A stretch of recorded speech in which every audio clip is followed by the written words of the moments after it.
Welcome back everyone to Racing Reviews, and welcome back for the second time today for another Formula 1 2021 car launch. This morning it was the turn of Mercedes. If you've not already seen that video, it'll be linked in the description down below. You can find it on the channel. But spoiler alert, I wasn't all that impressed. Felt there was room for improvement on this year's Mercedes. But this afternoon, it was the turn of the newly rebranded Alpine Formula 1 team, formerly known as Renault Formula 1 team. Technically, this would be Alpine's first ever livery. And for Renault, the whole point of this rebranding exercise was to push the Alpine name into the general market and try and reinvent its sports car luxury side of the Renault brand and move it into this Alpine section of the company. So, step number one, making sure this team stands out as a luxury team. To go with that, you need a special livery.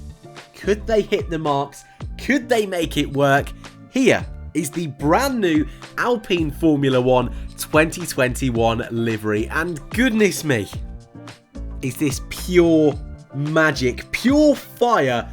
Well done Alpine, well done Sean Bull Design, Chris Rathborne, everyone involved in the design process at Alpine for this brand new livery.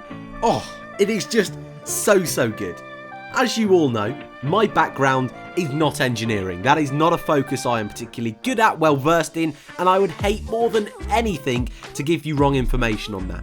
That being said, what I do have a background in is marketing, is branding, is graphic design, and this is everything this team needed to rebrand. And what they have created with this livery is something which I believe to be instantly iconic. We have never seen anything like this before in Formula 1 history. A nice light blue, almost sky blue chrome livery. This isn't a matte finish, thank goodness, but with that tricolor French flag at the back of the car, you might just be able to see it there. I'll try and highlight it where possible. Just adds that little bit of contrast in colour and really helps carry that brand identity, that proud French national identity that's so present through the team's marketing straight onto the car. We've also got that little French flag on the front, right on the front end plate over the words Alpine. Don't be too surprised if where it says Alpine we see a sponsor go in there at some point this season. Likewise on the side of the car, on the side pod it says Alpine as well. Wouldn't be too surprised if that changes over the course of this year. Another French flag on the front of the nose just to extra reinforce that message when you're looking straight on at the car, because of course you can't see the side-on tricolor, you can't see the French flag on the end plate. So what they've made sure is no matter where you look at this car, even on the rear wing there's a French flag as well, no matter where you look at this car, you're always seeing a flash of blue, you're always seeing some kind of French flag. You're very aware of who this team are, and so from a marketing perspective, faultless. From a Formula 1 fan perspective, this is brand new. This, again, I said it earlier, is something we have never seen in Formula 1. And yes, we have seen Alpine liveries in the past, and actually, Cars fanboy here coming out, in Cars 2, we saw a very similar livery to this in one of the World Grand Prix runners. I'll throw that in for a little bit of fun. But once again, that's just reinforcing the French history of racing into this team, and I love it. One of my biggest pet peeves over the last couple of years in designs of Formula 1 cars has also been the halo. And that once again is something that this car does so well. It literally follows the rest of the car, which so many of these teams don't do. They make it stick out like a sore thumb, but Alpine is a perfect example of just how to follow the rest of the design.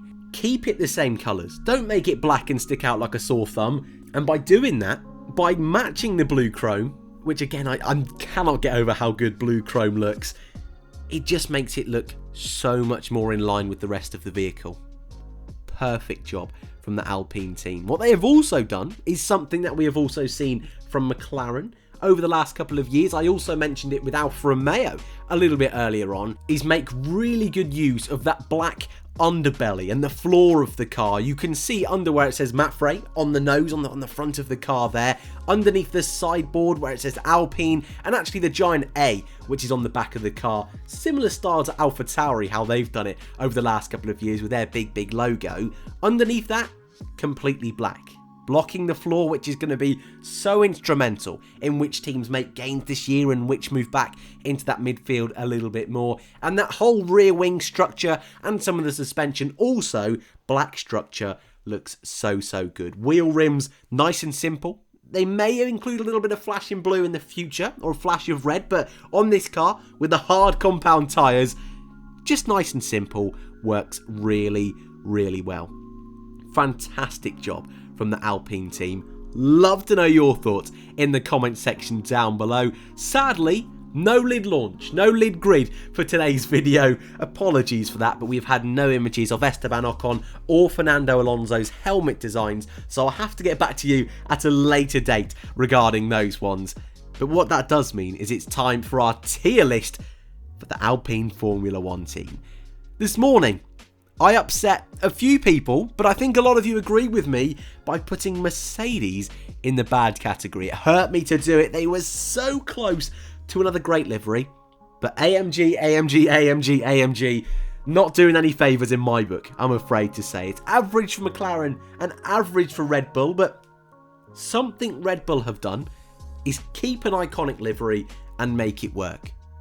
And I think that's something that Alpine are starting today and will carry on for the next few years. Don't worry, I'm not putting Alpine in average. In a couple of years' time, if I do, feel free to shout at me. AlphaTauri good, Alfa Romeo great, but you know it was coming. Our first legendary livery is Alpine Formula 1 team. Well done, guys and girls. Phenomenal job. Absolutely love it.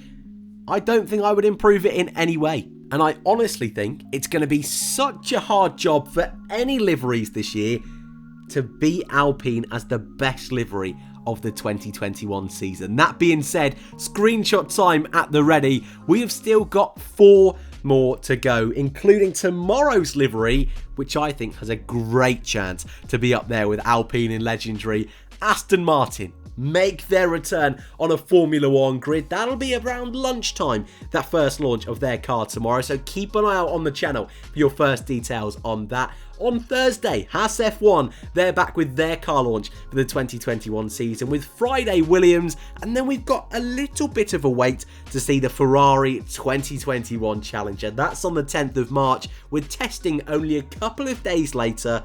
Formula 1, well and truly back, ladies and gentlemen. As always, if you like, it would massively help if you smash that like button. If you did enjoy and you are new around here, feel free to subscribe. Guys, let me know your thoughts in the comment section down below. Thank you all very much for watching, and I hope to see you all in the next one. Side note, just before we go, fingers crossed I remembered to put this in, Daniil Kvyat has signed for Alpine.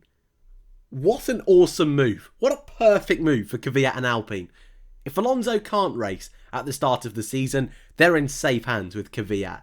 For Danny, doesn't really look like he's going to find his way back in F1. A reserve role at a team like this, that is perfect. Love it. Big thumbs up from me. Thanks guys for watching. I'll see you tomorrow for the car launch of Aston Martin F1 2021.